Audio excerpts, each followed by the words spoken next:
Hello दोस्तों, channel पर आपका स्वागत है। आज हम देखेंगे कुंडली में कुछ नंबर लिखे होते हैं, ये क्या होते हैं, इनके इंपॉर्टेंस और वीडियो के अंत में जिंदगी बेहतर बनाने के लिए टिप। जैसा आप जानते ही हैं कि वहम निकालना बहुत मुश्किल होता है और सबसे बड़ा वहम ये है कि ज्योतिष बहुत कठिन है।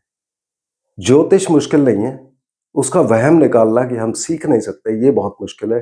तो ये जितने वीडियोस बन रहे हैं, ये ऐसे मैं बना रहा हूं कि आप बहुत ही आसानी से और बहुत ही जल्दी अपनी कुंडली को देखना शुरू कर देंगे खुद ही और प्रिडिक्शन करना शुरू कर देंगे। तो आज हम देखेंगे कि जो नंबर लिखे होते हैं कुंडली के अंदर, ये क्या होते हैं। सिर्फ जो हमारे काम की चीजें हैं कुंडली में, हमको उनको ही देखना है। पिछले वीडियो में हमने देखा कि कुंडली में 12 भाव होते हैं जिनको 1 से 12 तक नंबर दिए जाते हैं एंटी क्लॉकवाइज, और ये नंबर हमेशा सेम रहते हैं।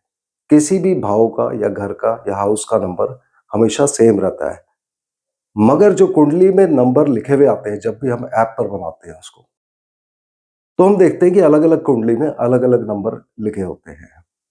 अब ये नंबर भी 1 से 12 तक होते हैं और ये 12 राशियाँ होती हैं। अब जब भी हमने इनको देखना है, हमें लगन से शुरू करना चाहिए, यानी कि सबसे ऊपर बीचों-बीच जो चौकोर खाना होता है। सबसे पहले देखें कि लगन में क्या नंबर है। अगर लगन में 1 नंबर लिखा है उदाहरण के लिए, तो 1 से 12 तक सभी खानों में नंबर लिखे होंगे, एंटी क्लॉकवाइज डायरेक्शन में चलते हुए।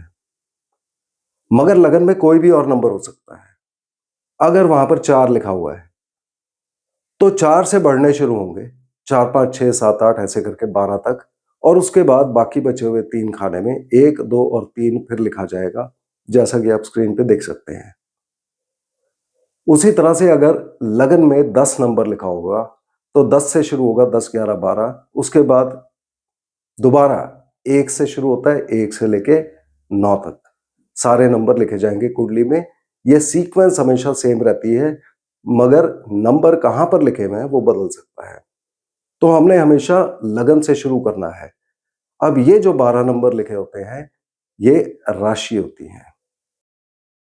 टोटल 12 राशि होती हैं, जिनके मालिक अलग अलग ग्रह होते हैं, जिनको मैं अगले वीडियो में कवर करूंगा।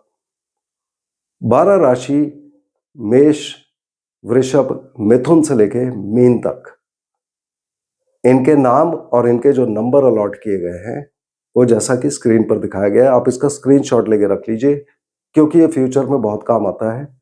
और जहां तक पॉसिबल हो, इसको याद कर लेना चाहिए या रट लेना चाहिए। मगर अगर आप रट नहीं पा रहे हैं, तो उसमें कोई चिंता की बात नहीं है, क्योंकि धीरे धीरे जैसे हम आगे बढ़ेंगे, आपको अपने आप याद होने लग जाएगा। तो ये जो राशियां दी होती है, इन सभी राशि को एक एक नाम दिया होता है। चूंकि कुंडली में जगह छोटी होती है, हम नाम नहीं लिख सकते, तो हम ये नंबर लिख देते हैं। इसमें हमेशा आप लगन वाला नंबर देखिए। सपोज लगन में 1 नंबर लिखा है, यानी कि व्यक्ति का मेष लग्न है। इसको आपने कभी भी राशि से, चंद्र राशि से, डेट ऑफ बर्थ से, इन सब चीजों से कंफ्यूज नहीं करना है कभी भी। केवल आपने ये देखना है कि आपकी जन्म कुंडली जो भी आपने ऐप पर बनाई, उसमें सबसे ऊपर बीचों बीच कौन सा नंबर लिखा हुआ है। अगर 4 नंबर लिखा है, तो कर्क लगन होगा, और बाकी नंबर 5, 6, 7, 8 ऐसे करके 12 और फिर 1, 2, 3 ऐसे लिखे होंगे।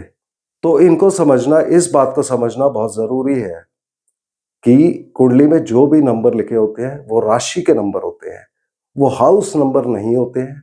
हाउस नंबर हमेशा 1 से 12 तक सेम रहेंगे सभी घरों के, इसलिए हाउस के नंबर कुंडली में नहीं लिखे जाते हैं, केवल राशि के नंबर लिखे जाते हैं। और ये जो 12 राशि होती है, आप कुंडली में ये समझिए कि व्यक्ति बीच में खड़ा हुआ है और उसके आसपास 12 राशियां हैं। अब पृथ्वी 24 घंटे में एक बार पूरा चक्कर लगा लेती है, यानी कि एक दिन में अगर हम ईस्ट की डायरेक्शन लेते हैं, कोई बंदा फेस कर रहा है एक साइड में, तो जब पृथ्वी घूमेगी तो एक दिन में वो 12 की 12 राशि से निकलेगी, यानी कि हर राशि को करीब 2 घंटे मिलते हैं।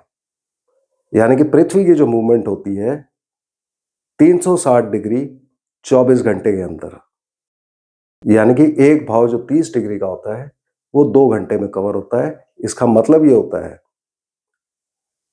कि हर 2 घंटे में लगन में जो नंबर लिखा होगा वो बदल जाएगा। आप अगर इसको टेस्ट करना चाहते हैं तो आप किसी भी ऐप में फीड करिए अपनी डिटेल्स या कोई भी डिटेल्स, और उसके बाद उसमें आप 2 घंटे बढ़ा के और कम करके देखिए, तो आप देखेंगे कि लगन में जो नंबर लिखा हुआ है ये बदल जाएगा। तो ये राशि बहुत इंपॉर्टेंट होती है, जहां तक पॉसिबल हो इसको याद कर लेना चाहिए। अब आज के लिए टिप।